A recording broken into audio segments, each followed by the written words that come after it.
Thematic richness and complexity is something I love in fiction, and Fate Zero is a masterpiece in themes. There are so many that are tackled in Fate Zero, and the writing is particularly effective in fleshing out these themes by integrating them into the arcs of the characters. In doing so, this brings out an emotional or intellectual response from the watcher. For example, the theme of what true kingship means is so well explored through the interactions of Saber, Ryder, and Gilgamesh. The ambiguity of an ends justify the means attitude and the various intricacies of it is basically the essence of Kiritsugu's arc. The prevalence of honor in a ruthless war is a huge part of both Saber and Lancer's character arcs. The classic theme of hard work versus hierarchical establishment when it comes to merit is the meat of Waver's story. Inner peace, redemption, betrayal, meaning. There are so many themes tackled in Fate Zero that I couldn't even begin to try to describe them all.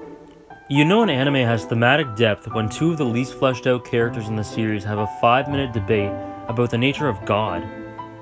This show has so many themes that are integrated into the story for both emotional and developmental reasons, and used to great effect, with the overall message of nihilism looming over the narrative in a Majora's Mask-esque fashion.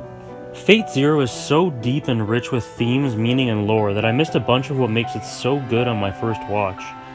There are so many scenes that have so much more meaning and emotional impact if you know how the story ends. A great example of this is the walnut hunting scene with Kiritsugu and Ilya. On the first watch, this scene is a cute and endearing moment that shows a different side of Kiritsugu. On repeat watches, it becomes so much heavier and sadder, because you know that this is the last time Kiritsugu will be able to see his daughter. Scenes like this make Fate Zero a very rewatchable show. You don't have to pay as much attention to where the plot is going to go, and you can instead take in the show as a character piece and a thematic display. For me personally, Fate Zero has literally gotten better with each rewatch, so I'd totally recommend it.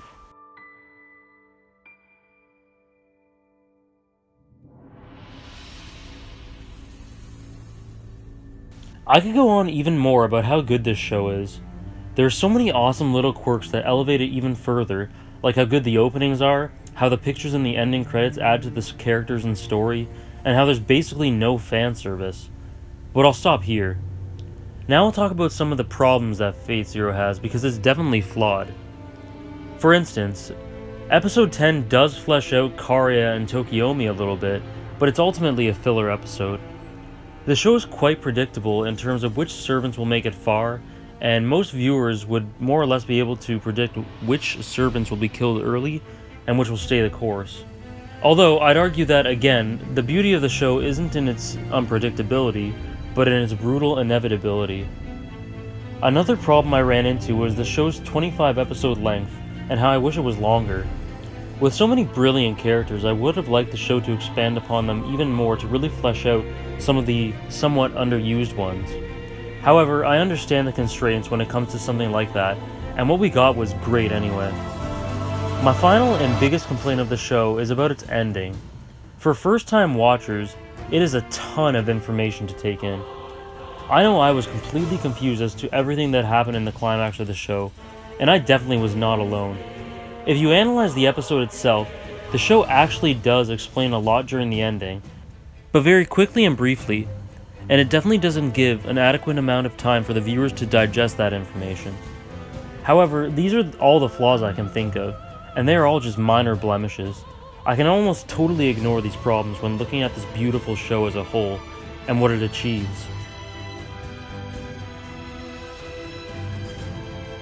As you can no doubt tell, I adore Fate Zero. It's one of the only shows that I've become so engaged in that I literally stayed up late at night thinking about all of the issues the characters face. Is war really exactly as Kiritsugu says? What makes a truly great king? Whose ideals do I identify with the most? Who's right about kingship, Saber or Ryder? And what would I do if I won the Grail?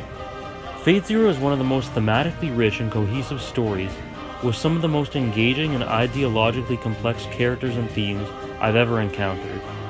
It's terrible and beautiful, and it ripped my heart to shreds, and I loved every second of it. Put simply, it's a story about true war that features a cast of characters that are not suited or prepared for true war, and it's brilliant. So, this is the end of my analysis. Thanks for sticking with it. I know that it was obnoxiously long, but I have so much to say about this show. It's the first time I've ever done anything like this, so if you enjoyed and if you'd like me to continue making videos like this about anime or video games, give this video series a like and give me a subscription. Again, thanks for watching.